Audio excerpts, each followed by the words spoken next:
Assalamualaikum warahmatullahi wabarakatuh. Perkenalkan, kami dari kelompok 12 yang anggotanya Rahmawati dan juga teman saya Pipit Syafitri. Dan pada hari ini kami akan membahas tentang materi syarah hadis Nabi SAW tentang aturan dalam memberi upah. Dan dosen pengampunya adalah Bapak Hanif Monandi, SPHI MAG. Langsung saja kita masuk ke skemanya. Nah, materi yang akan dibahas pada hari ini adalah yang pertama ada pengertian upah, yang kedua syarah hadis, yang ketiga pembayaran upah, dan yang terakhir ada upah yang dihalalkan dan yang diharamkan. Langsung saja kita masuk ke dalam pengertian upah. Pengertian upah di dalam bahasa Arab disebut dengan al-ujrah yang berasal dari kata al-ajru yang berarti al-iwadu atau ganti. Oleh karena itu, tawaf pahala disebut dengan ajru atau upah, dan sedangkan menurut istilah yang dimaksud upah atau ujrah ini adalah memberi ganti atas pengambilan manfaat tenaga dari orang lain dengan syarat-syarat tertentu atau dengan syarat-syarat yang telah ditentukan. Upah dalam Islam masuk juga dalam bab ijarah sebagaimana perjanjian kerja. Jadi kesimpulannya, upah atau al-ujrah merupakan pembayaran atau imbalan yang wujudnya dapat bermacam-macam, dilakukan atau diberikan seseorang atau suatu kelembagaan atau instansi terhadap orang lain atas usaha, kerja dan prestasi kerja atau pelayanan yang telah dilakukannya. Lanjut ke pembahasan landasan hukum. Di sini ada dua, yaitu ada Quran Surah Al-Kahfi ayat 77 dan juga ada hadis dalam Sunan Ibnu Majah pada kitab Ahkam. Langsung saja kita masuk ke dalam Quran Surah Al-Kahfi ayat 77. A'udzubillahi minasyaitonirrajim. Bismillahirrahmanirrahim. Fantalaqa hatta idza ataya ahla qaryatin istad'ama ahlaha fa'abaw an yudayfuhuma fawajada fiha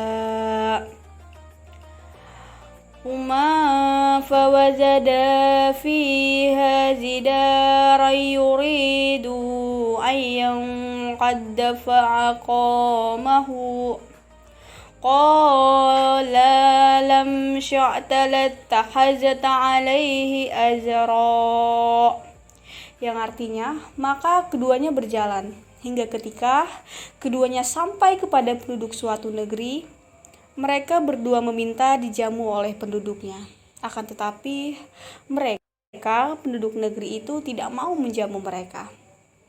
Kemudian keduanya mendapatkan dinding rumah yang hampir roboh di negeri itu. Lalu dia menegakkannya, dan dia Musa berkata, jika engkau mau, niscaya engkau dapat meminta imbalan untuk itu. Quran Surah Al-Kahfi ayat 77.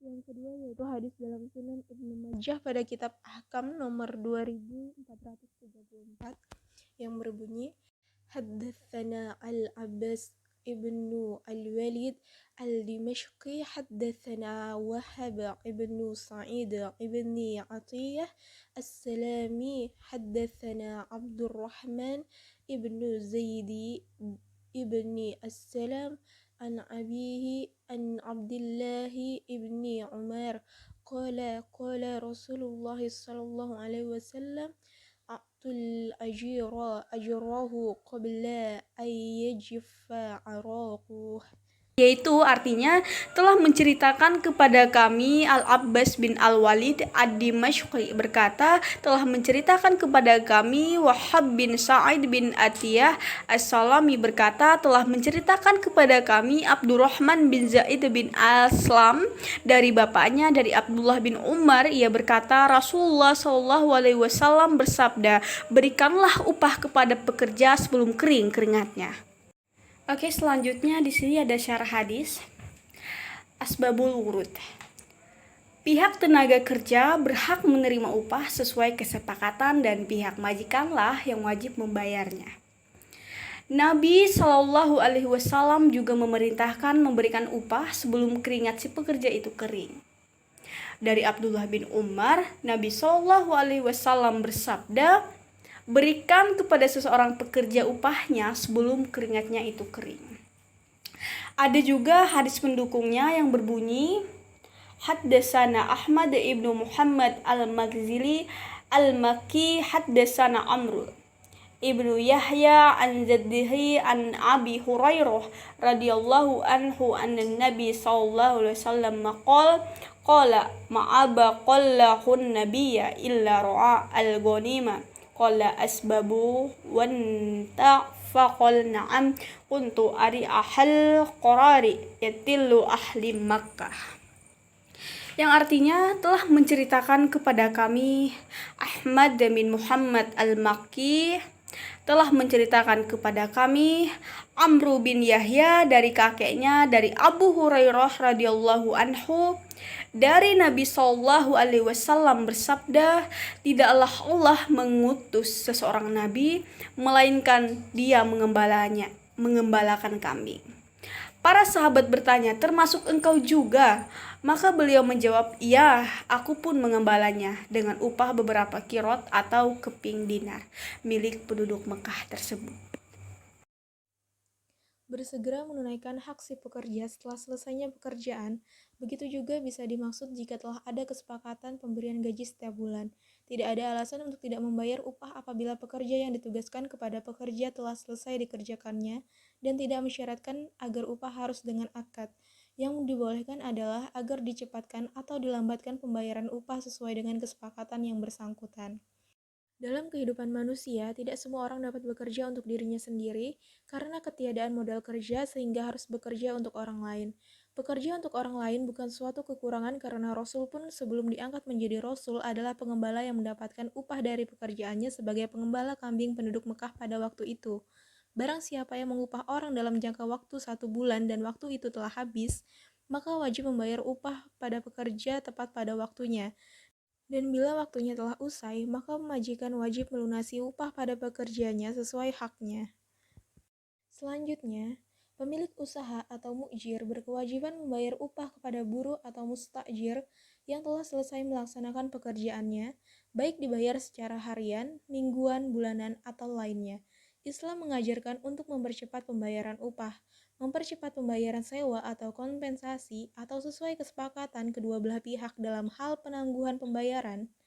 Pembayaran upah juga harus dilakukan dengan mata uang yang berlaku atau bisa juga dengan makanan dan pakaian. Mengenai upah yang dibayar dengan makanan dan pakaian, para fuqaha berbeda pendapat. Sebagian membolehkan dan sebagian lain tidak membolehkan. Baik, yang selanjutnya adalah upah yang dihalalkan dan yang diharamkan. Upah yang dihalalkan yang pertama yaitu upah jasa menyusui. Perihal membayar jasa orang lain untuk menyusui hukumnya boleh dengan upah yang jelas atau berupa makanan dan pakaian. Selain itu, syaratnya juga jelas mengenai masa waktu menyusui, mengetahui anak yang disusui, dan mengetahui tempat melakukan jasa tersebut. Wanita yang menyusui tersebut statusnya sebagai orang upahan khusus. Oleh karena itu, tidak dibolehkan menyusukan bayi lain. Wanita yang menyusui wajib menyusui dengan segala apa yang diperlukan untuk kepentingan bayi, baik mencuci pakaian maupun menyiapkan makanan bayi. Seorang yang memberi upah kepada istrinya karena telah menyusui anaknya sendiri tidak diperbolehkan karena hal ini sudah merupakan kewajiban seorang ibu di hadapan Allah Subhanahu wa taala. Yang kedua yaitu upah tukang bekam. Berbekam artinya mengeluarkan darah dari kepala seseorang dengan cara menghirupnya dengan bantuan semacam alat. Usaha tukang bekam hukumnya boleh. Hal ini sesuai dengan Musnad Ahmad dalam kitab Wamin Musnad Bani Hashim nomor 2922 yang artinya, dan dari Ibnu Abbas radhiyallahu anhu ia berkata, Nabi Shallallahu alaihi wasallam pernah berbekam dan ia memberi upah kepada tukang bekam itu. Seandainya yang demikian itu terlarang, niscaya dia tidak akan memberinya. Yang ketiga yaitu upah untuk praktek ibadah. Para ulama berbeda pendapat mengenai upah atas praktik ibadah.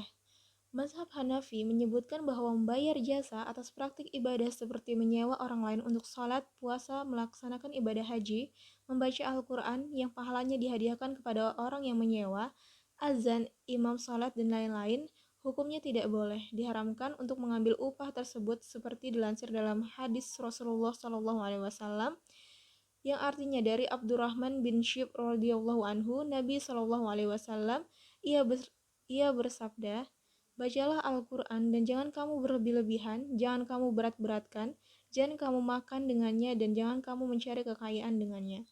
Para ahli fikih menyatakan upah yang diambil sebagai imbalan atas praktik ibadah adalah haram termasuk mengambilnya.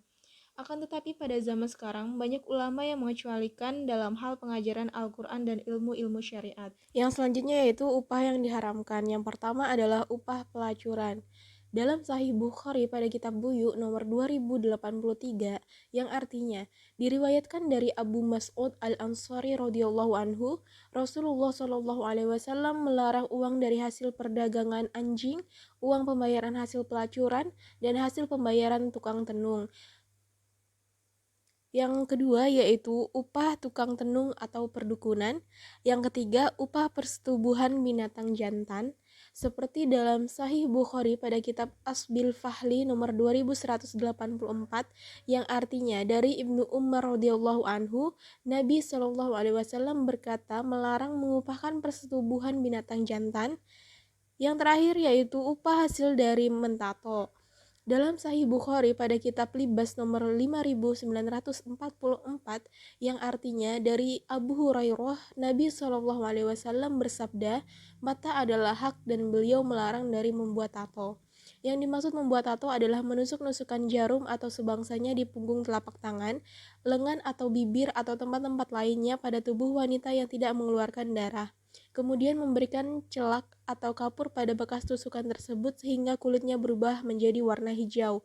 Wanita yang menjadi tukang membuat tato itu disebut sebagai washimah, sedangkan wanita yang dibuatkan tato disebut mausyumah, dan yang meminta dibuatkan tato disebut mustaushimah. Baik, kita akan masuk ke bagian kesimpulan. Ada 3 jenis orang yang aku berperang melawan mereka pada hari kiamat, yaitu seseorang yang bersumpah atas namaku lalu mengingkarinya, seseorang yang berjualan orang merdeka lalu memakan uang dari hartanya, dan seseorang yang mempekerjakan pekerja, kemudian pekerja itu menyelesaikan pekerjaannya, namun tidak dibayar upah. Sehingga maksud memberikan gaji sebelum keringat si pekerja kering adalah ungkapan untuk menunjukkan diperintahkannya memberikan gaji setelah pekerjaan itu selesai, ketika si pekerja meminta walau keringatnya tidak kering atau keringatnya telah kering. Jadi, apabila kita memiliki pekerja atau menggunakan jasa orang lain, hendaklah membayarnya sesuai dengan kesepakatan di awal, baik itu waktu penyerahan maupun nominalnya. Sekian video presentasi dari kelompok kami. Apabila ada salah kata, mohon maaf. Wassalamualaikum warahmatullahi wabarakatuh. Sekian dan terima kasih.